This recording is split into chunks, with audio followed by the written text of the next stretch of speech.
सत श्री अकाल। न्यूज़ 18 पंजाब हरियाणा हिमाचल देख रहे सारे ही दर्शकों का स्वागत। मैं हां अमृत विरदी। बुलेटिन की शुरुआत करदे हां वड्डी खबर दे नाल। तां स्थानक चोणां दे विच धांधली दीयां धक्केशाही दीयां खबरां सामने आईयां। विरोधियां ने सवाल खड़े कीते पर हुण अपनी ही सरकार ते बरिंदर ढिल्लों ने भी सवाल चुके ने। जी हां, पंजाब यूथ कांग्रेस के प्रधान ने बरिंदर ढिल्लों जिन्हां ने अपनी ही सरकार ते सवाल चुके ते स्थानक चोणां च फर्जी वोटिंग की गल कबूली है। बरिंदर ढिल्लों ने कहा कि कुछ कालियां भेडां अजिहे काम करवा रही ने ते अपनी ही सरकार नूं ढाह लगा रही ने। जाली वोटां की जांच होनी चाहिए ते कसूरवारां ते एक्शन होना चाहिए है। बरिंदर ढिल्लों ने भी जो सवाल खड़े किए ने विरोधियों के वलों तां जाली वोटिंग की गल आखी ही जा रही सी। हुण बरिंदर ढिल्लों ने भी ये गल कबूली है कि फर्जी वोटां तां पईयां ने। फर्जी वोटां वाले जो कुछ लोग फड़े भी गए ने। कल तो ही तस्वीरां सी तुहानूं दिखा रहे हैं, कई थावां ते फर्जी वोटां पाउण की कोशिश कर रहे लोगों को काबू करके उन्हां दी कुटमार भी की गई है।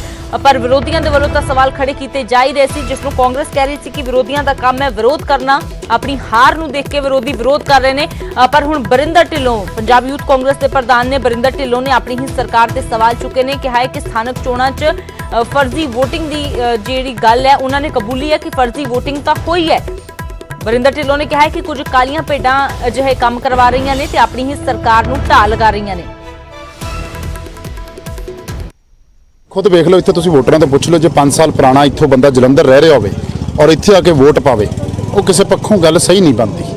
भावें जो वार्ड की इलैक्शन आ उन्हें अपने वार्ड का नुमाइंदा चुनना, जो रहना नहीं करना नहीं और रूल्स के मुताबिक भी जो बंदा शिफ्टड हो चुका वा वो इत्थे वोट नहीं पा सकता, उस बूथ पर पाऊगा जिथे वो रहिंदा वा। सो अगर ये धांधली हो रही आ तो ये कौन जिम्मेवार आ कौन कसूरवार आ, ये बारे इंक्वायरी होनी चाहिए आ और बड़ी साफ स्पष्ट होनी चाहिए। ये नहीं होंदा भी जो मान लो ये कांग्रेस सरकार आ गई तो कांग्रेस सरकार दे विच कोई किसी ने गलत काम नहीं कीता होना, जिन्हें कीता उसकी जिम्मेवारी फिक्स होवे, उहदे ते इंक्वायरी होवे। इत्थे सरकार नहीं धक्का करा रही। सरकार का मतलब ये नहीं है कांग्रेस धक्का नहीं करा रही। इत्थे धक्का करने वाले विचकार ही वो अंगलियां संगलियां वाले 10-10 साल पुराने जिहड़े बंदे बैठे आ, जिन्हां दीयां सांझां एक पासे हैगियां। ये कुछ विच कालियां भेडां काले भेड़िए हुंदे आ जिहड़े अक्स नूं ढाह लांदे आ। कैप्टन अमरिंदर सिंह नहीं कहंदा कदी भी ये काम पुठे करो, लेकिन अगर जो बंदा कर रहा उसकी जिम्मेवारी फिक्स होनी चाहिए।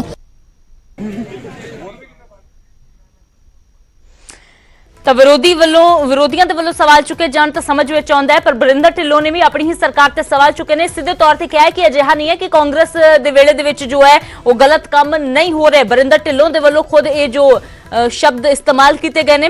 फिलहाल दिलजीत चीमा साडे नाल जुड़ गए ने, अकाली आगू ने।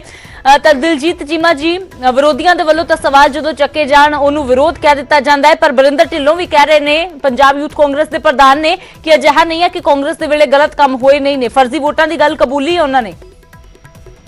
देखो गल ये है कि सानू तो ये पता है कि कांग्रेस की सरकार ते कांग्रेस पार्टी सारा कुछ जिहड़ा सीधे तौर ते उत्ते डेमोक्रेसी का मर्डर कर रही है। हुण जे वो कहंदे कि जिहड़ियां सरकार दे विच कुछ कालियां भेडां ने उन्हां दे नाम दसने चाहिए, उन्हां नूं ते उन्हां दे खिलाफ एक्शन की लै रही है सरकार वो दसना चाहिए। जे सरकार नूं ये भी पता है कि कालियां भेडां बैठियां जिहड़ियां जाली वोटां पा रहीआं, जिहड़ियां गुंडागर्दी कर रहीआं, जिहड़ियां बाकी गलत काम कर रहीआं, तो फिर सरकार उन्हां दे खिलाफ एक्शन नहीं लैंदी तो फिर कालियां भेडां नूं सरपरस्ती तो फिर सरकार दी है। इस करके जो कालियां भेडां है ने वो पता भी है कांग्रेस के यूथ के प्रधान नूं, तो फिर उन्हां दे खिलाफ एक्शन क्यों नहीं लिया? मुख्यमंत्री साहब ने फड़ के सारे नूं अंदर करना चाहिए। जी चीमा जी, जवाब ले लेने खुद जुड़ गए ने साडे नाल बरिंदर ढिल्लों। दसते हैं कि पंजाब यूथ कांग्रेस के प्रधान ने। बरिंदर ढिल्लों जी, गल तुसी भी कह रहे हो कि जो कांग्रेस का राज है ये नहीं कहा जा सकता कि गलत काम हो ही नहीं ने, फर्जी वोटां होईयां ने, पै सकदियां ने। फिर अकाली दल कह रहा है कि जिहड़ियां कालियां भेडां दा तुसी जिक्र कर रहे हो कि अपनी ही सरकार नूं ढाह लाउण दी कोशिश कर रही ने, वो कालियां भेडां किहड़ियां ने, नाम दसो ते उन्हां दे खिलाफ कार्रवाई की कर रही है कांग्रेस? देखो उन्होंने खिलाफ कार्रवाई भी होगी और होगी, लेकिन चीमा साहब अगर लगते हैं तो मैं तो कहना भी जिथे जाली वोटां सीगियां चीमा साहब रोज इलैक्शन कमीशन को जाते हैं, एक बार इन्होंने अपने हल्के के विच इन्हां दी आप दी वार्ड दे जिथे इन्हां दी वोट हैगी आ, जो मैं कहा सी उत्थे भी खाली वोटां पाईयां जा रहीआं, इन्होंने एक बार भी वो जाली वोटां वास्ते ना ऑब्जैक्शन की ना कोई गल की, रादर उन्होंने जस्टिफाई करने की कोशिश कर रहे हैं। मैं तो सिर्फ इन्ना कहने की कोशिश कर रहा भी अगर उत्थे जाली वोटां सीगियां तो आपस दो ही कैंडिडेट सी उत्थे अकाली दल और कांग्रेस, और इन्हां नूं उत्थे साथ देना चाहिए सी, नाल खड़ना चाहिए सी। ਸੋ ਕਹਿਣ ਦਾ ਇਹ ਭਾਵ ਆ ਵੀ ਇਹ ਇਕੱਲੀ ਕ੍ਰੈਡੀਬਿਲਿਟੀ ਔਰ ਆਪਾਂ ਗੱਲਾਂ ਇੱਥੇ ਚੰਡੀਗੜ੍ਹ ਆ ਕੇ ਤਾਂ ਕਰ ਦਿੰਦੇ ਹਾਂ ਇਲੈਕਸ਼ਨ ਕਮਿਸ਼ਨ ਉੱਥੇ ਧੱਕਾ ਹੋਇਆ, ਲੇਕਿਨ ਇਹਨਾਂ ਦੇ ਸਾਹਮਣੇ ਉੱਥੇ ਧੱਕਾ ਹੋ ਰਿਹਾ ਸੀ, ਇਹਨਾਂ ਦੇ ਵਾਰਡ 'ਚ ਹੋ ਰਿਹਾ ਸੀ। ਤੇ ਮੇਰੇ ਹਿਸਾਬ ਨਾਲ ਇਹਨਾਂ ਨੂੰ ਉਸ ਚੀਜ਼ ਵਾਸਤੇ ਖੜਨਾ ਚਾਹੀਦਾ ਸੀ ਜੋ ਕਿ ਨਹੀਂ ਖੜੇ। ਔਰ ਜਿਹੜੀਆਂ ਸਾਡੀਆਂ ਭੇਡਾਂ ਵਾ ਸਰਕਾਰ ਦੇ ਵਿੱਚ ਹੈਗੀਆਂ ਵਾ, ਔਰ ਅਗਰ ਹਰ ਜਗ੍ਹਾ ਹੀ ਹੁੰਦੀਆਂ ਵਾ ਜਿਹੜੀਆਂ ਚੀਜ਼ਾਂ ਇੱਕ ਮਕਸਦ ਨੂੰ ਖਰਾਬ ਕਰਨ ਵਾਸਤੇ ਲੱਗੀਆਂ ਹੁੰਦੀਆਂ ਵਾ, ਉਹਨਾਂ ਨੂੰ ਆਇਡੈਂਟੀਫਾਈ ਕਰਨਾ ਸਰਕਾਰ ਦਾ ਕੰਮ ਆ। ਔਰ ਮੇਰੇ ਹਿਸਾਬ ਨਾਲ ਉਹ ਬਖੂਬੀ ਹੋਊਗਾ। ਔਰ ਉਸ ਚੀਜ਼ ਨਾਲ ਜਿਹੜੀ ਸਰਕਾਰ ਦੇ ਅਕਸ ਨੂੰ ਢਾਹ ਲਾ ਰਹੇ ਆ ਜਾਂ ਜਿਹੜੇ ਅਫਸਰਸ਼ਾਹੀ ਗਲਤ ਕਰ ਰਹੀ ਆ ਜਾਂ ਜੇ ਕੋਈ ਲੀਡਰ ਕੁਝ ਗਲਤ ਕਰ ਰਿਹਾ, ਉਹਨਾਂ ਨੂੰ ਸਮੇਂ-ਸਮੇਂ ਦੇ ਸਿਰ ਦੇ ਉੱਤੇ ਉਹਨਾਂ ਤੇ ਕਾਰਵਾਈ ਹੋਣੀ ਚਾਹੀਦੀ ਆ। ਯਾਨੀ ਕਿ ਵਰਿੰਦਰ ਢਿੱਲੋਂ ਜੀ ਮੰਨਦੇ ਤਾਂ ਹੋ ਨਾ ਸਿੱਧੇ ਤੌਰ ਤੇ ਕਿ ਕਾਂਗਰਸ ਦੇ ਵਿੱਚ ਵੀ ਕੁਝ ਅਜਿਹੇ ਲੋਕ ਨੇ ਜਿਹੜੇ ਢਾਲ ਲਗਾਉਣ ਦੀ ਕੋਸ਼ਿਸ਼ ਕਰ ਰਹੇ ਨੇ? ਨਹੀਂ ਦੇਖੋ, ਤੁਸੀਂ ਕਾਂਗਰਸ ਨੂੰ ਨਾ ਕਹੋ, ਇਹ ਸਰਕਾਰ ਜਿਹੜੀ ਫੰਕਸ਼ਨਿੰਗ ਆ ਉਹਦੇ ਵਿੱਚ ਅਫਸਰ ਵੀ ਹੁੰਦੇ ਆ, ਉਹਦੇ ਵਿੱਚ ਪੁਲਿਸ ਵੀ ਹੁੰਦੀ ਆ, ਉਹਦੇ ਵਿੱਚ ਵੱਖਰੇ ਇੱਕ ਸਿਸਟਮ ਬਣੇ ਹੋਏ ਆ, ਇੱਕ ਪ੍ਰੋਸੀਜਰਸ ਹੈਗੇ ਆ।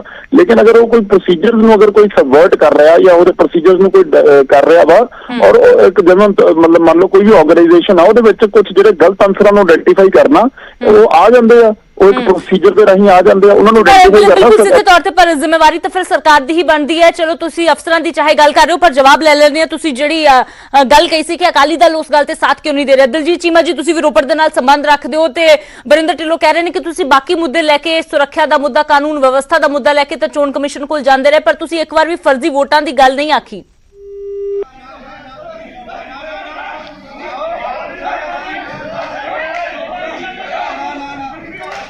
ਤਾਂ ਦਿਲਜੀਤ ਚੀਮਾ ਜੀ ਫੋਨ ਕੱਟ ਗਏ ਨੇ, ਕੋਸ਼ਿਸ਼ ਕਰਾਂਗੇ ਉਹਨਾਂ ਦੇ ਨਾਲ ਦੁਬਾਰਾ ਸੰਪਰਕ ਜੋ ਹੈ ਉਹ ਕੀਤਾ ਜਾਵੇ। ਤਾਂ ਵਰਿੰਦਰ ਢਿੱਲੋਂ ਕਹਿ ਰਹੇ ਨੇ ਕਿ ਜੋ ਸਵਾਲ ਖੜੇ ਕੀਤੇ ਜਾ ਰਹੇ ਨੇ ਬਾਕੀ ਮੁੱਦਿਆਂ ਨੂੰ ਲੈ ਕੇ ਕਿ ਧਾਂਦਲੀ ਹੋਈ ਹੈ, ਧੱਕੇਸ਼ਾਹੀ ਹੋਈ ਹੈ, ਪਰ ਇੱਕ ਵਾਰ ਵੀ ਜੋ ਹੈ ਉਹ ਜਾਲੀ ਵੋਟਾਂ ਦੇ, ਫਰਜ਼ੀ ਵੋਟਾਂ ਦੇ ਮੁੱਦੇ ਦੇ ਉੱਪਰ ਅਕਾਲੀ ਦਲ ਨੇ ਗੱਲਬਾਤ ਨਹੀਂ ਕੀਤੀ ਹੈ। ਪਰ ਖੈਰ ਵਰਿੰਦਰ ਢਿੱਲੋਂ ਜੀ, ਇਸ ਤੇ ਜਵਾਬ ਅਸੀਂ ਅਕਾਲੀ ਦਲ ਦੇ ਕੋਲੋਂ ਜ਼ਰੂਰ ਲਵਾਂਗੇ। ਪਰ ਦੂਜੇ ਪਾਸੇ ਜਿਸ ਤਰ੍ਹਾਂ ਦੀਆਂ ਤਸਵੀਰਾਂ ਕੱਲ ਸਾਹਮਣੇ ਆਈਆਂ ਨੇ, ਹਾਲਾਂਕਿ ਪਹਿਲਾਂ ਵੀ ਹੁੰਦੀਆਂ ਰਹੀਆਂ ਨੇ, ਉਹ ਵੱਖਰੀ ਗੱਲ ਹੈ, ਪਰ ਕੱਲ ਜਿਸ ਤਰੀਕੇ ਦੇ ਨਾਲ ਹਿੰਸਕ ਝੜਪਾਂ ਹੋਈਆਂ ਨੇ, ਕੀ ਲੱਗਦਾ ਹੈ, ਕਿਸ ਤਰ੍ਹਾਂ ਦੇਖਦੇ ਹੋ ਕਾਂਗਰਸ ਦੀ ਕਾਰਗੁਜ਼ਾਰੀ ਨੂੰ, ਕਿਸ ਤਰ੍ਹਾਂ ਦੇਖਦੇ ਹੋ? ਆਪਣੇ ਤੇ ਕੋਈ ਸਵਾਲ ਆਏ ਤਾਂ ਦਵਾ ਫੋਨ ਕੱਟ ਕੇ, ਇਹਦੇ ਤੋਂ ਗੱਲ ਜਾਇਜ਼ ਹੁੰਦੀ ਹੈ, ਭੱਜ ਰਿਹਾ ਇਹ ਗੱਲਾਂ ਤੋਂ, ਔਰ ਇਹ ਗੱਲਾਂ ਨੂੰ ਜਵਾਬ ਦੇਣਾ, ਮਤਲਬ ਜਿੱਥੇ ਆਪ ਚੋਰੀਆਂ ਕਰਦੇ, ਜਿੱਥੇ ਆਪ ਗਲਤ ਕੰਮ ਕਰਦੇ ਆ, ਉੱਥੇ ਭੱਜ ਜਾਂਦੇ ਆ। ਲੇਕਿਨ ਇਹਦੇ ਨਾਲ ਮੈਂ ਇਹ ਜਸਟੀਫਾਈ ਨਹੀਂ ਕਰਦਾ। ਦੇਖੋ, ਅਗਰ ਕੋਈ ਪੰਜਾਬ ਦੇ ਵਿੱਚ 9000 ਕੈਂਡੀਡੇਟ ਇਲੈਕਸ਼ਨ ਲੜ ਰਹੇ ਸੀ, ਕਿਤੇ 15-20 ਜਗ੍ਹਾ ਅਗਰ ਕੋਈ ਹਿੰਸਕ ਘਟਨਾਵਾਂ ਹੋਈਆਂ ਵਾ, ਉਹਨੂੰ ਸਾਰੇ ਪੰਜਾਬ ਦੇ ਥੋਪਣਾ ਚਾਹੀਦਾ। ਇਹ ਨਹੀਂ ਲੜਾਈ ਹੋਈ ਸੀ ਜਦੋਂ ਇਲੈਕਸ਼ਨ ਹੋਈਆਂ, ਲੋਕਲ ਬੋਡੀ ਜਾਂ ਝੜਪਾਂ ਹੁੰਦੀਆਂ ਰਹਿੰਦੀਆਂ ਵਾ, ਔਰ ਉਸ ਕਰਕੇ ਇਹ ਜੋ ਚੀਜ਼ਾਂ ਵਾ ਇਹ ਸਾਹਮਣੇ ਆ ਜਾਂਦੀਆਂ ਵਾ। ਔਰ ਅਗਰ ਉਹਦੇ ਤੇ ਕਾਰਵਾਈ ਨਾ ਹੋਵੇ ਜਾਂ ਮੰਨ ਲਓ ਕਿਤੇ ਪ੍ਰੋਟੈਕਸ਼ਨ ਦਿੱਤੀ ਜਾਵੇ ਜਾਂ ਕਿਸੇ ਨੇ ਗਲਤ ਕੰਮ ਕੀਤਾ ਉਹਨੂੰ ਪ੍ਰੋਟੈਕਟ ਕਰੀਏ, ਫਿਰ ਤਾਂ ਸਰਕਾਰ ਗਲਤ ਆ। ਲੇਕਿਨ ਜਦੋਂ ਘਟਨਾ ਸਾਹਮਣੇ ਆਉਂਦੀ ਆ, ਜਿਵੇਂ ਰੋਪੜ ਦੀ, ਉਹਨੇ ਵੀ ਤੁਸੀਂ ਵੇਖੋ ਪਰਚੇ ਦਰਜ ਹੋਏ ਆ, ਪਰਚੇ ਦਰਜ ਹੋਣ ਤੋਂ ਬਾਅਦ ਆਪਣਾ ਪੁਲਿਸ ਨੇ ਕਾਰਵਾਈ ਕੀਤੀ ਆ, ਬੰਦੇ ਫੜੇ ਗਏ ਆ। ਲੇਕਿਨ ਅਗਰ ਇਹ ਚੀਜ਼ਾਂ ਨੂੰ ਪ੍ਰੋਟੈਕਟ ਕਰੀਏ ਫਿਰ ਤਾਂ ਸਰਕਾਰ ਗਲਤ ਆ। ਹੁਣ ਆਪਸ ਦੋ ਲੋਕ ਅਗਰ ਲੜ ਰਹੇ ਆ, ਅਗਰ ਪੁਲਿਸ ਕਾਰਵਾਈ ਨਾ ਕਰੇ ਜਾਂ ਪ੍ਰਸ਼ਾਸਨ ਐਕਸ਼ਨ ਨਾ ਲਵੇ, ਫਿਰ ਗਲਤ ਆ। ਲੇਕਿਨ ਅਗਰ ਐਕਸ਼ਨ ਹੋ ਰਿਹਾ, ਪੁਲਿਸ ਕਾਰਵਾਈ ਕਰ ਰਹੀ ਹੈ, ਤਾਂ ਫਿਰ ਇਸ ਚੀਜ਼ ਨੂੰ ਇਹ ਨਹੀਂ ਕਿਹਾ ਜਾ ਸਕਦਾ ਵੀ ਸਰਕਾਰ ਕਰਾ ਰਹੀ ਹੈ ਜਾਂ ਨਹੀਂ ਕਰਾ ਰਹੀ। ਇਹ ਤਾਂ ਸਿਰਫ ਬੀਜੇਪੀ ਔਰ ਅਕਾਲੀ ਦਲ ਜਿੰਨੇ ਲੀਡਰ ਹੈਗੇ ਇਹਨਾਂ ਦੇ ਆਪਣੀ ਹਾਰ ਤੋਂ ਬਚਣ ਕਰਕੇ ਜਿਹੜਾ ਇਹਨਾਂ ਦਾ ਰਿਜ਼ਲਟ ਆ ਰਿਹਾ ਉਹਦੇ ਬਹਾਨੇਬਾਜ਼ੀਆਂ ਔਰ ਉਹਦੇ ਤਰੀਕੇ ਦਾ ਇੱਕ ਬੇਸ ਬਣਾ ਰਹੇ ਆ ਕਿ ਹਿੰਸਾ ਹੋ ਗਈ, ਹਾਰ ਗਏ। ਜਦਕਿ ਜੋ ਇਲੈਕਸ਼ਨ ਇਹਨਾਂ ਨੇ ਹਾਰਨਾ ਆਪਣੀ ਕਰਤੂਤਾਂ ਔਰ ਆਪਣੀ ਕਾਰਵਾਈ ਕਰਕੇ ਆ ਔਰ ਸਰਕਾਰ ਦੇ ਚੰਗੇ ਕੰਮਾਂ ਕਰਕੇ। ਤਾਂ ਵਰਿੰਦਰ ਢਿੱਲੋਂ ਜੀ, ਇਹ ਤਾਂ ਫਿਲਹਾਲ ਇੱਕ ਟੈਗਲਾਈਨ ਜੀ ਬਣਦੀ ਜਾਂਦੀ ਹੈ, ਕਿਉਂਕਿ ਜਿਸ ਕਿਸੇ ਦੇ ਨਾਲ ਵੀ ਗੱਲ ਹੁੰਦੀ ਹੈ, ਚਾਹੇ ਅਕਾਲੀ ਦਲ ਹੋਵੇ, ਬੀਜੇਪੀ ਹੋਵੇ, ਆਮ ਆਦਮੀ ਪਾਰਟੀ ਹੋਵੇ, ਕਾਂਗਰਸ ਹੋਵੇ, ਤੁਸੀਂ ਕਹਿੰਦੇ ਹੋ ਕਿ ਵਿਰੋਧੀ ਡਰ ਗਏ ਨੇ। ਵਿਰੋਧੀ ਕਹਿ ਰਹੇ ਨੇ ਕਿ ਕਾਂਗਰਸ ਨੇ 4.5 ਸਾਲਾਂ ਦੇ ਵਿੱਚ 4 ਸਾਲਾਂ 'ਚ ਕੁਝ ਨਹੀਂ ਕੀਤਾ ਹੈ ਤੇ ਆਪਣੀ ਉਸੇ ਜੋ ਨਾਕਾਮੀ ਹੈ ਉਸ ਨੂੰ ਲੁਕਾਉਣ ਵਾਸਤੇ ਇਹਨਾਂ ਚੋਣਾਂ ਨੂੰ ਹਾਈਜੈਕ ਕਰ ਲਿਆ। ਵਿਰੋਧੀ ਤਾਂ ਸਿੱਧੇ ਕਹਿੰਦੇ ਨੇ ਕਿ ਇਹ ਤੇ ਚੋਣਾਂ ਹੋਈਆਂ ਨਹੀਂ ਨੇ, ਇਹ ਲੁੱਟੀਆਂ ਗਈਆਂ ਨੇ, ਜਿੱਥੇ ਹਿੰਸਾ ਹੁੰਦੀ ਹੈ ਉੱਥੇ ਦੁਬਾਰਾ ਚੋਣਾਂ ਕਰਵਾਓ। ਇਹ ਦੁਬਾਰਾ ਚੋਣਾਂ ਵਾਲੀ ਮੰਗ ਨੂੰ ਕਿਸ ਤਰ੍ਹਾਂ ਦੇਖਦੇ ਹੋ? ਇਤਫਾਕ ਰੱਖਦੇ ਹੋ ਇਸ ਦੇ ਨਾਲ? ਤੁਸੀਂ, ਤੁਹਾਡਾ ਇੱਕ ਬੜਾ ਆਪਣਾ ਕ੍ਰੈਡੀਬਲ ਨਿਊਜ਼ ਚੈਨਲ ਆ, ਮੈਂ ਤੁਹਾਨੂੰ ਇਹ ਕਹਿੰਦਾ ਤੁਸੀਂ ਛੱਡੋ ਸਾਰੀਆਂ ਗੱਲਾਂ ਦੀ। 9000 ਮੈਂ ਤੁਹਾਨੂੰ ਫਿਰ ਕਹਿਣਾ 9000 ਕੈਂਡੀਡੇਟ ਕੱਲ ਫਰੇਜ਼ ਸੀ, 117 ਜਗ੍ਹਾ ਇਲੈਕਸ਼ਨ ਹੋਈਆਂ, ਠੀਕ ਹੈ ਜੀ। 109 ਜਗ੍ਹਾ ਇਲੈਕਸ਼ਨ ਹੋਈਆਂ, ਜਿੱਥੇ ਜਿੱਥੇ ਮਤਲਬ ਆਪਣਾ ਵੱਖਰੇ ਵੱਖਰੇ ਕਨਸਟੀਟੂਐਂਸੀਜ਼ ਵਿੱਚ, ਵੱਖਰੇ ਵੱਖਰੇ ਜ਼ਿਲ੍ਹਿਆਂ ਦੇ ਵਿੱਚ। ਤੁਸੀਂ ਇੱਕ ਗੱਲ ਨੂੰ ਆਪ ਜਿੱਥੇ ਤੁਹਾਨੂੰ ਲੱਗਦਾ ਵੀ ਜਿੱਥੇ ਕਿਤੇ ਕੋਈ ਐਕਸੀਡਿੰਗਲੀ ਕੁਝ ਵੱਧ ਹੋਇਆ ਜਾਂ ਗਲਤ ਹੋਇਆ, ਉੱਥੇ ਅਗਰ ਕੋਈ ਇਲੈਕਸ਼ਨ ਅਗਰ ਇਹਨਾਂ ਨੂੰ ਕੋਈ ਪ੍ਰੂਵ ਹੁੰਦਾ ਤੇ ਰੀ ਇਲੈਕਸ਼ਨ ਕਰਾਉਣੀ ਚਾਹੀਦੀ ਆ। ਲੇਕਿਨ ਐਵੇਂ ਆਪਾਂ ਇੱਕ ਗੱਲ ਨੂੰ ਬੇਸਿਕ ਜਾਈਏ, ਛੋਟੀ ਗੱਲ ਨੂੰ ਲੈ ਕੇ ਸਾਰੇ ਪੰਜਾਬ ਤੇ ਥੋਪ ਦਈਏ, ਉਹ ਗੱਲ ਠੀਕ ਨਹੀਂ ਹੁੰਦੀ। ਮੋਹਾਲੀ ਵਿੱਚ ਤੁਸੀਂ ਵੇਖੋ ਲਾਰਜ ਸਕੇਲ ਰਿਗਿੰਗ ਹੁੰਦੀ, ਕਿਸੇ ਦੇ ਸੱਟ ਨਹੀਂ ਲੱਗੀ, ਕਿਸੇ ਦੇ ਸੱਟ ਪਰੇਡ ਨਹੀਂ ਲੱਗੀ, ਕਿਸੇ ਦੇ ਕੋਈ ਜਾਨੀ ਨੁਕਸਾਨ ਨਹੀਂ ਹੋਇਆ। ਇਹ ਤਾਂ ਨਹੀਂ ਨਾ ਅਸੀਂ ਕਹਿ ਸਕਦੇ ਕਿ ਜੇਕਰ ਸੱਟ ਲੱਗੇ, ਜੇਕਰ ਗੋਲੀ ਚੱਲੇ, ਜੇਕਰ ਮੌਤ ਹੋਵੇ ਤਾਂ ਫੇਰ ਹੀ ਗੱਲ ਵੱਧਦੀ ਹੈ ਜਾਂ ਫੇਰ ਹੀ ਗੱਲ ਨੂੰ ਗੰਭੀਰਤਾ ਦੇ ਨਾਲ ਲਿਆ ਜਾਣਾ ਚਾਹੀਦਾ ਹੈ।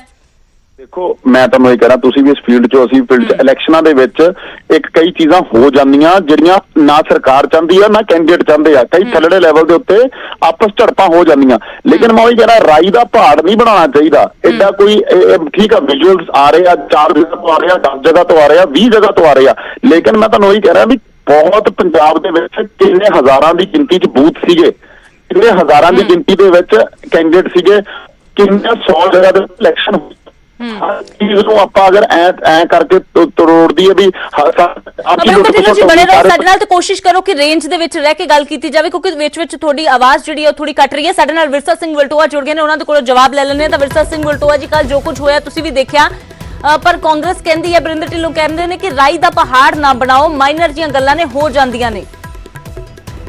ਦੇਖੋ ਮੇਰਾ ਖਿਆਲ ਹੈ ਕਿ ਕਿਸੇ ਵੀ ਪੰਜਾਬ ਦੇ ਸੂਝਵਾਨ ਵਿਅਕਤੀ ਨੂੰ ਪੁੱਛ ਲਓ ਜਿਹੜਾ ਰਾਜਨੀਤੀ ਨਾਲ ਜੁੜਿਆ ਹੋਇਆ ਹੈ, ਮੇਰਾ ਖਿਆਲ ਹੈ ਕਿ ਅਣਜਾਣ ਤੋਂ ਅਣਜਾਣ ਨੂੰ ਪੁੱਛ ਲਓ, ਉਹ ਕਹਿੰਦਾ ਕਿ ਪੰਜਾਬ ਜਾ ਕਿੱਧਰ ਨੂੰ ਰਿਹਾ ਹੈ। ਔਰ ਕਾਂਗਰਸ ਪਾਰਟੀ ਨੇ, ਕੈਪਟਨ ਸਰਕਾਰ ਨੇ ਪੰਜਾਬ ਨੂੰ ਕਿਸ ਪਾਸੇ ਲਿਜਾਣਾ ਹੈ, ਔਰ ਜੋ ਮਾਹੌਲ ਚੋਣਾਂ ਦੇ ਦੌਰਾਨ ਤੇ ਖਾਸ ਕਰਕੇ ਕੱਲ ਜਿਹੜਾ ਨਜ਼ਰ ਆਇਆ ਹੈ, ਤੁਸੀਂ ਚੋਣਾਂ ਲੜਨੀਆਂ ਨਹੀਂ ਚਾਹੁੰਦੇ, ਤੁਸੀਂ ਚੋਣਾਂ ਲੁੱਟਣੀਆਂ ਚਾਹੁੰਦੇ ਜੇ, ਤੇ ਲੁੱਟਣ ਵਾਸਤੇ ਤੁਸੀਂ ਸ਼ਰੇਆਮ ਪੰਜਾਬ ਪੁਲਿਸ ਦੀ ਵਰਤੋਂ ਕਰੋ, ਜਿਹਨੇ ਲਾਅ ਐਂਡ ਆਰਡਰ ਮੇਨਟੇਨ ਕਰਨਾ ਆ, ਤੇ ਉਹੀ ਲਾਅ ਐਂਡ ਆਰਡਰ ਨੂੰ ਤੋੜ ਰਹੀ ਹੈ ਜੀ, ਸ਼ਰੇਆਮ ਬਦਮਾਸ਼ੀ ਕਰ ਰਹੀ ਹੈ, ਲੋਕਤੰਤਰ ਦਾ ਮਜ਼ਾਕ ਉਡਾ ਰਹੀ ਹੈ। ਮੈਂ ਤੁਹਾਨੂੰ ਦੱਸਣਾ ਚਾਹਣਾ ਹੈ ਕਿ ਮੇਰੇ ਕੋਲੇ ਕਿਸੇ ਬੜੇ ਵੱਡੇ ਸੀਨੀਅਰ ਆਫੀਸਰ, ਪੁਲਿਸ ਆਫੀਸਰ ਨੇ ਪ੍ਰਗਟਾਵਾ ਕੀਤਾ ਕਿ ਸਾਡੇ ਵੱਸ ਦੀ ਗੱਲ ਨਹੀਂ ਜੀ, ਸਾਡੇ ਨਾਲ ਨਾ ਤੁਸੀਂ ਇਸ ਤਰ੍ਹਾਂ ਕਰੋ। ਸੀਐਮ ਹਾਊਸ ਤੋਂ ਸਾਨੂੰ ਡਾਇਰੈਕਸ਼ਨ ਹੈ ਕਿ ਸੀਐਮ ਹਾਊਸ ਤੋਂ ਸਾਨੂੰ ਸੰਦੇਸ਼ ਦਿੱਤੇ ਜਾ ਰਹੇ ਨੇ, ਆਦੇਸ਼ ਦਿੱਤੇ ਜਾ ਰਹੇ ਨੇ ਕਿ ਕਾਂਗਰਸੀ ਜੋ ਵੀ ਕਰਦੇ ਹੈ ਚੋਣਾਂ ਲੜਨ ਵਾਸਤੇ, ਜਿੱਤਣ ਵਾਸਤੇ, ਉਹਦੇ ਵਿੱਚ ਰੁਕਾਵਟ ਨਹੀਂ ਬਣਨਾ, ਤੇ ਇਹ ਜਿਸ ਤਰ੍ਹਾਂ ਚਾਹੁੰਦੇ ਨੇ ਉਸ ਤਰ੍ਹਾਂ ਤੁਸੀਂ ਕਰੋ। ਤੇ ਜਦੋਂ ਸੀਐਮ ਹਾਊਸ ਤੋਂ ਆਦੇਸ਼ ਇਸ ਤਰ੍ਹਾਂ ਦੇ ਹੋਣਗੇ ਤੇ ਫਿਰ ਤੇ ਰੱਬ ਹੀ ਰੱਖਣ। ਤੇ ਮੇਰਾ ਖਿਆਲ ਹੈ ਕਿ ਬਰਿੰਦਰ ਢਿੱਲੋਂ ਜੀ ਭਾਵੇਂ ਕਹਿ ਰਹੇ ਆ ਕਿ ਉਹਨਾਂ ਦੇ ਇਲਾਕੇ 'ਚ ਜਾਲੀ ਵੋਟਾਂ ਪਈਆਂ, ਕਿਸੇ ਹੋਰ ਕਾਂਗਰਸੀ ਨੂੰ ਇਹ ਕਟਹਿਰੇ 'ਚ ਖੜਾ ਕਰ ਰਹੇ ਹੋਣਗੇ, ਇਹਨਾਂ ਦਾ ਸਿਰਫ ਇਹ ਮੈਂ ਦੋਸ਼ ਕੱਢਦਾ ਆ ਕਿ ਇਹ ਇਹਨਾਂ ਦੀ ਮੁੱਖ ਮੰਤਰੀ ਸਾਹਿਬ ਨਾਲ ਨੇੜਤਾ ਤੇ ਬੜੀ ਹੈ, ਪਰ ਮੁੱਖ ਮੰਤਰੀ ਸਾਹਿਬ ਕੋਲ ਆਦੇਸ਼ ਕਰਾਉਣ 'ਚ ਫੇਲ ਹੋ ਗਏ। ਆਦੇਸ਼ ਕੋਈ ਹੋਰ ਕਰਾ ਗਿਆ, ਜਿਹੜਾ ਆਦੇਸ਼ ਕਰਵਾ ਗਿਆ, ਜਿਹੜਾ ਹੁਕਮ ਕਰਵਾ ਗਿਆ, ਉਹ ਲਾਗੂ ਕਰਵਾ ਗਿਆ, ਉਹ ਤਬਾਹੀ ਮਚਾ ਗਿਆ। ਵਿਰਸਾ ਸਿੰਘ ਵਲਟੋਆ ਜੀ ਇਹ ਕਹਿੰਦੇ ਨੇ ਕਿ ਤੁਸੀਂ ਚੋਣ ਕਮਿਸ਼ਨ ਦੇ ਕੋਲ ਬੜੀ ਜਾਂਦੇ ਰਹੇ, ਰਾਜਪਾਲ ਦੇ ਕੋਲ ਵੀ ਜਾਂਦੇ ਰਹੇ, ਮੁੱਦਾ ਚੁੱਕਦੇ ਰਹੇ, ਕਾਨੂੰਨ ਵਿਵਸਥਾ ਦਾ, ਹੋਰ ਮੁੱਦੇ ਬੜੇ ਤੁਸੀਂ ਚੁੱਕੇ ਚੋਣਾਂ ਦੀ ਟਾਈਮਿੰਗ ਤੇ, ਪਰ ਫਰਜ਼ੀ ਵੋਟਾਂ ਦਾ ਮੁੱਦਾ ਨਹੀਂ ਚੁੱਕਿਆ। ਤੇ ਜਦੋਂ ਕਾਂਗਰਸ ਨੇ ਚੁੱਕਿਆ ਤਾਂ ਉੱਥੇ ਤੁਸੀਂ ਨਾਲ ਵੀ ਨਹੀਂ ਖੜੇ ਨਜ਼ਰ ਆਏ ਕਾਂਗਰਸ ਦੇ। ਮੈਨੂੰ ਜ਼ਿਆਦਾ ਨਹੀਂ ਪਤਾ, ਪਰ ਅਸੀਂ ਤੇ ਇਲੈਕਸ਼ਨ ਕਮਿਸ਼ਨ ਕੋਲੇ ਵਾਰ-ਵਾਰ ਬੇਨਤੀ ਕਰਦੇ ਰਹੇ ਹਾਂ ਕਿ ਨਿਯਮਾਂ ਦੀਆਂ ਧੱਜੀਆਂ ਉਡਾਈਆਂ ਜਾ ਰਹੀਆਂ ਨੇ, ਚੋਣ ਜ਼ਾਬਤੇ ਦੀਆਂ ਧੱਜੀਆਂ ਉਡਾਈਆਂ ਜਾ ਰਹੀਆਂ ਨੇ, ਬਦਮਾਸ਼ੀ ਕੀਤੀ ਜਾ ਰਹੀ। ਤੁਸੀਂ ਇੱਥੋਂ ਤੱਕ ਦੇਖੋ ਤੇ ਮੇਰੇ ਜਿਹੜੇ ਭਿੱਖੀਵਿੰਡ ਤੋਂ ਚੋਣ ਪ੍ਰਕਿਰਿਆ ਦੇ ਨਾਲ ਸੰਬੰਧਿਤ ਅਧਿਕਾਰੀ ਸਨ, ਮੈਂ ਕਿਸੇ ਦਾ ਨਾਂ ਨਹੀਂ ਲਵਾਂਗਾ, ਉਹ 'ਚ ਅਬਜ਼ਰਵਰ ਵੀ ਹੋ ਸਕਦੇ ਨੇ, ਉਹ 'ਚ ਹੋਰ ਵੀ ਹੋ ਸਕਦੇ ਨੇ, ਉਹਨਾਂ ਨੇ ਬਕਾਇਦਾ ਚੋਣ ਕਮਿਸ਼ਨ ਨੂੰ ਲਿਖਿਆ ਪੰਜਾਬ ਦੇ ਨੂੰ ਕਿ ਜਿਹੜੇ ਡੀਐਸਪੀ ਭਿੱਖੀਵਿੰਡ ਨੇ, ਐਸਐਚਓ ਭਿੱਖੀਵਿੰਡ ਨੇ, ਇਹਨਾਂ ਦੇ ਇੱਥੇ ਤੈਨਾਤੀ ਦੌਰਾਨ ਜਿਹੜੀ ਇਹ ਚੋਣ ਜਿਹੜੀ ਆ ਉਹ ਨਿਰਪੱਖ ਨਹੀਂ ਹੋ ਸਕਦੀ, ਇਹਨਾਂ ਨੂੰ ਇੱਥੋਂ ਬਦਲਿਆ ਜਾਵੇ। ਤੇ ਤੁਸੀਂ ਦੱਸੋ ਇੱਥੇ ਚੋਣ ਅਮਲਾ ਜਿਹੜਾ ਆ ਚੋਣ ਕਮਿਸ਼ਨ ਨੂੰ ਲਿਖ ਰਿਹਾ ਆ, ਤੇ ਚੋਣ ਕਮਿਸ਼ਨ ਅਗਲੇ ਬੰਨੇ ਡਾਇਰੈਕਸ਼ਨ ਕੀ ਦੇ ਰਿਹਾ ਕਿ ਐਸਐਸਪੀ ਫੈਸਲਾ ਲਵੇ। ਤੇ ਹੁਣ ਐਸਐਸਪੀ ਫੈਸਲਾ ਕਿਵੇਂ ਲਊ? ਮੈਂ ਐਸਐਸਪੀ ਨੂੰ ਦੋਸ਼ੀ ਨਹੀਂ ਠਹਿਰਾਉਂਦਾ, ਐਸਐਸਪੀ ਦੀ ਮਜਬੂਰੀ ਹੈ ਕਿ ਜਦੋਂ ਮੁੱਖ ਮੰਤਰੀ ਹਾਊਸ ਵੱਲੋਂ ਹੁਕਮ ਨੇ ਤੇ ਉਹਨਾਂ ਹੁਕਮਾਂ ਦੀ ਪਾਲਣਾ ਡੀਐਸਪੀ ਤੇ ਐਸਐਚਓ ਕਰ ਰਹੇ ਨੇ, ਤੇ ਫਿਰ ਐਸਐਸਪੀ ਕਿਵੇਂ ਉਹਨਾਂ ਨੂੰ ਬਦਲ ਦੂਗਾ?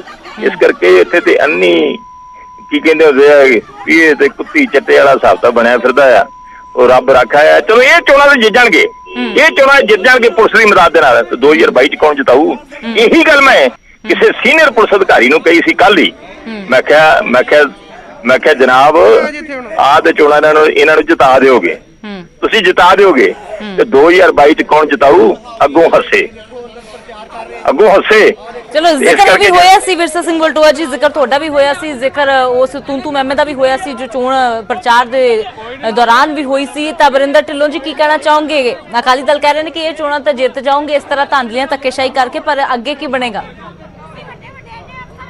ਲੱਗੀ ਜਾਣੇ ਆ, ਅਸੀਂ ਇੱਕ ਪਾਸੋਂ ਲਾਵਾਂਗੇ ਇੱਕ ਪਾਸੋਂ ਲਾਵਾਂਗੇ। ਨਿਰਪੱਖਤਾ ਦੀ ਗੱਲ ਕਰਨ ਦੀ ਗੱਲ ਆ, ਉਹ ਤੁਸੀਂ ਨਿਊਜ਼ ਚੈਨਲ ਵਧੀਆ ਕਰ ਸਕਦੇ। ਤੁਸੀਂ ਇਹਨਾਂ ਦਾ 10 ਸਾਲਾਂ ਦਾ ਰਿਕਾਰਡ ਕੱਢ ਲਓ, ਅਗਰ ਉਦੋਂ ਧੱਕੇਸ਼ਾਹੀਆਂ ਨਹੀਂ ਹੋਈਆਂ ਜਾਂ ਉਦੋਂ ਨਹੀਂ, ਮੈਂ ਉਹਨੂੰ ਜਸਟੀਫਾਈ ਨਹੀਂ ਕਰਦਾ, ਲੇਕਿਨ ਉਹ ਜਿਸ ਤਰੀਕੇ ਨਾਲ ਜੋ ਕੁਝ ਕਰਦੇ ਹੁੰਦੇ ਸੀਗੇ, ਅੱਜ ਸ਼ਾਇਦ ਉਹੀ ਉਸ ਚੀਜ਼ ਦਾ ਹੀ ਵੇਰਵਾ ਪਾ ਕੇ ਇਹ ਬਾਰ-ਬਾਰ ਕਾਂਗਰਸ ਤੇ ਵੀ ਇਲਜ਼ਾਮ ਲਾਉਣ ਦੀ ਕੋਸ਼ਿਸ਼ ਕਰਦੇ ਆ। ਮੈਂ ਤੁਹਾਨੂੰ ਫਿਰ ਕਹਿ ਦਿੰਦਾ ਦੁਬਾਰਾ ਗੱਲ ਵੀ 9,000 ਕੈਂਡੀਡੇਟ ਇਲੈਕਸ਼ਨ ਲੜ ਰਹੇ ਸੀ, ਠੀਕ ਆ, ਕਾਗਜ਼ ਵੀ ਭਰੇ ਗਏ ਸਾਰੀ ਜਗ੍ਹਾ। ਇਹਨਾਂ ਦੇ ਵਾਰੀ ਤਾਂ ਕਾਗਜ਼ ਵੀ ਨਹੀਂ ਭਰੇ ਜਾਂਦੇ ਸੀ, ਐਤਕੀ ਕਾਗਜ਼ ਵੀ ਭਰੇ ਗਏ, ਸਾਰਾ ਕੁਝ ਹੋਇਆ। ਲੇਕਿਨ ਅਗਰ 10-15 ਥਾਂ ਦੇ ਉੱਤੇ ਕੋਈ ਗੱਲਾਂ ਹੋਈਆਂ ਵਾ, ਉਹਨੂੰ ਸਾਰੇ ਪੰਜਾਬ ਦੇ ਉੱਤੇ ਥੋਪਣਾ ਔਰ ਲਾਅ ਐਂਡ ਆਰਡਰ ਦੇ ਉੱਤੇ ਕੈਪਟਨ ਅਮਰਿੰਦਰ ਸਿੰਘ ਤੇ ਥੋਪਣਾ।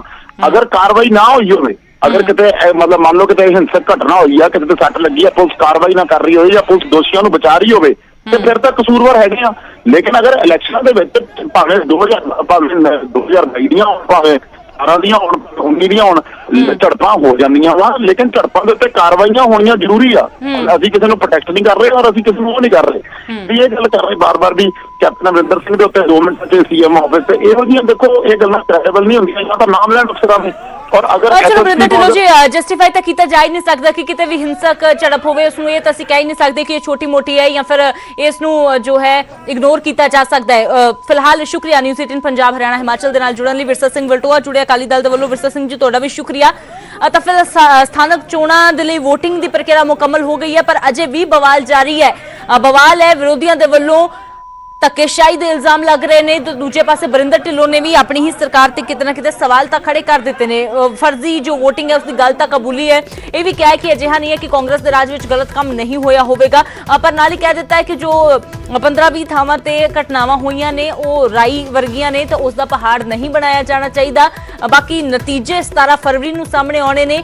17 ਫਰਵਰੀ ਨੂੰ ਕਿਸ ਦੇ ਹੱਕ ਦੇ ਵਿੱਚ ਲੋਕ ਫਤਵਾ ਸੁਣਾਉਂਦੇ ਨੇ, ਇਹ ਦੇਖਣਾ ਕਾਫੀ ਅਹਿਮ ਹੋ ਜਾਂਦਾ ਹੈ।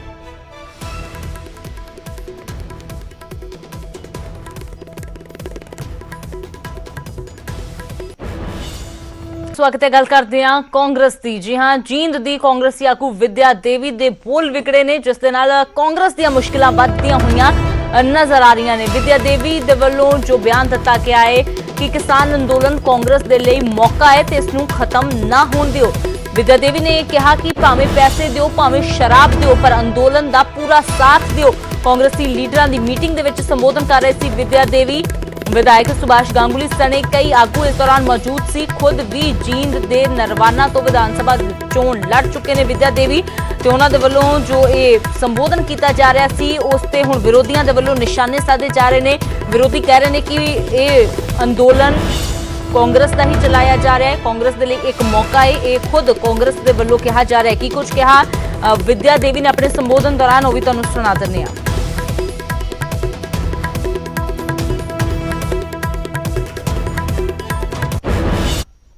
इस बार जब हम हारे हैं तो हमारा अस्तित्व खत्म ही हो चुका था, लेकिन ये आंदोलन हमें जो मिला है ना, ये 26 तारीख को खत्म हो चुका था।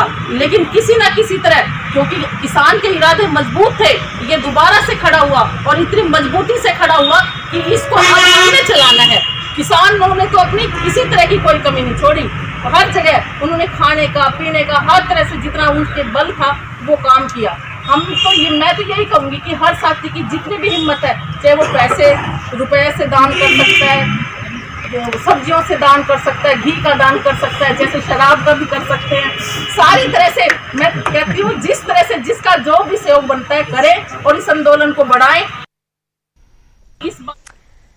ਤਾਂ ਵਿਦਿਆ ਦੇਵੀ ਦੇ ਇਹ ਬੋਲ ਹੁਣ ਕਾਂਗਰਸ ਤੇ ਭਾਰੀ ਪੈਂਦੇ ਨਜ਼ਰ ਆ ਰਹੇ ਨੇ, ਕਿਉਂਕਿ ਵਿਵਾਦ ਇੱਕ ਨਵਾਂ ਛਿੜ ਗਿਆ ਹੈ। ਸ਼ਰਾਬ ਦੀ ਵੰਡ ਦੀ ਜਾਂ ਸ਼ਰਾਬ ਦੀ ਮਦਦ ਦੀ ਜਿਹੜੀ ਗੱਲ ਵਿਦਿਆ ਦੇਵੀ ਦੇ ਵੱਲੋਂ ਆਖੀ ਗਈ ਹੈ, ਉਸ ਨੂੰ ਵਿਰੋਧੀ ਹੁਣ ਲੈ ਕੇ ਨਿਸ਼ਾਨਾ ਸਾਧ ਰਹੇ ਨੇ ਕਾਂਗਰਸ ਤੇ। ਫਿਲਹਾਲ ਕਾਂਗਰਸ ਅੱਗੇ ਕੀ ਸਪਸ਼ਟੀਕਰਨ ਦਿੰਦੀ ਹੈ, ਇਸ ਤੇ ਇਹ ਦੇਖਣਾ ਕਾਫੀ ਅਹਿਮ ਹੋਵੇਗਾ। ਗੱਲ ਕਰਦੇ ਹਾਂ ਉਧਰ ਖੇਤੀ ਕਾਨੂੰਨਾਂ ਦੀ, ਜਿਸ ਤੇ ਸੁਪਰੀਮ ਕੋਰਟ ਦੇ ਵੱਲੋਂ ਕਮੇਟੀ ਗਠਿਤ ਕੀਤੀ ਗਈ ਤੇ ਇਸ ਕਮੇਟੀ ਦੇ ਵੱਲੋਂ ਬੈਠਕਾਂ ਦਾ ਦੌਰ ਜਾਰੀ ਹੈ। ਕਮੇਟੀ ਦੀਆਂ ਲਗਾਤਾਰ ਮੈਰਾਥਨ ਬੈਠਕਾਂ ਚੱਲ ਰਹੀਆਂ ਨੇ ਤੇ ਕਮੇਟੀ ਦੇ 3 ਮੈਂਬਰ ਬੈਠਕ ਦੇ ਵਿੱਚ ਮੌਜੂਦ ਨੇ। ਅਸ਼ੋਕ ਗੁਲਾਟੀ, ਅਨਿਲ ਕਨਵਤ ਅਤੇ ਪ੍ਰਮੋਦ ਜੋਸ਼ੀ ਮੌਜੂਦ ਨੇ ਤੇ ਬੈਠਕ ਜੋ ਚੱਲ ਰਹੀ ਹੈ ਉਸ ਦੇ ਵਿੱਚ ਦੇਸ਼ ਭਰ ਦੇ ਕਿਸਾਨਾਂ ਤੋਂ ਫੀਡਬੈਕ ਲਿਆ ਜਾ ਰਿਹਾ ਹੈ ਖੇਤੀ ਕਾਨੂੰਨਾਂ ਤੇ ਸੁਪਰੀਮ ਕੋਰਟ ਨੇ ਦੱਸ ਦਿੱਤਾ ਕਿ ਇੱਕ ਕਮੇਟੀ ਬਣਾਈ ਸੀ। ਕਮੇਟੀ ਦੇ ਵਿੱਚ 4 ਮੈਂਬਰ ਸੀ, ਪਰ ਇੱਕ ਮੈਂਬਰ ਪਹਿਲਾਂ ਹੀ ਕਮੇਟੀ ਤੋਂ ਪਿੱਛੇ ਹੋ ਗਏ ਸੀ। ਤਾਂ ਦੂਜੇ ਪਾਸੇ ਹੁਣ ਕਮੇਟੀ ਦੇ 3 ਮੈਂਬਰਾਂ ਦੇ ਵੱਲੋਂ ਲਗਾਤਾਰ ਮੀਟਿੰਗਾਂ ਕੀਤੀਆਂ ਜਾ ਰਹੀਆਂ ਨੇ ਤੇ ਮੀਟਿੰਗਾਂ ਦੇ ਦੌਰਾਨ ਦੇਸ਼ ਭਰ ਦੇ ਕਿਸਾਨਾਂ ਤੋਂ ਫੀਡਬੈਕ ਲਿਆ ਜਾ ਰਿਹਾ ਹੈ ਤੇ ਇਹ ਰਿਪੋਰਟ ਜੋ ਹੈ ਕਮੇਟੀ ਦੇ ਵੱਲੋਂ ਸੁਪਰੀਮ ਕੋਰਟ ਨੂੰ ਤਿਆਰ ਕਰਕੇ ਸੌਂਪੀ ਜਾਵੇਗੀ।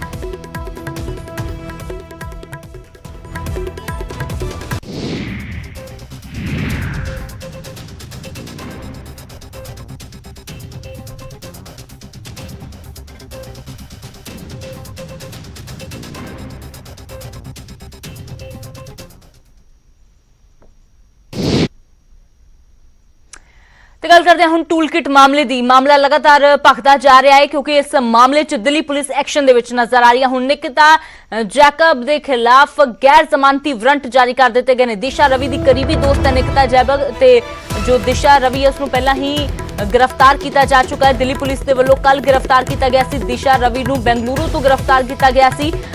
ग्रेटा थनबर्ग इन्हां दे वालों जो शेयर की गई सी टूल किट उसनूं एडिट करके वायरल करन दे इल्जाम लगे ने दिशा रवि ते, जिस दे तहत गिरफ्तारी की गई ते उस तो बाद हुण पुलिस के वालों निकिता जैकब के खिलाफ गैर जमानती वारंट जारी कर दिए गए। किसान अंदोलन को लैके दस दईए स्वीडन की वातावरण कारकुन ग्रेटा थनबर्ग ने ट्विटर पर एक टूल किट शेयर की सी। पुलिस मुताबिक इस टूल किट नूं जो है एडिट किया गया। दिशा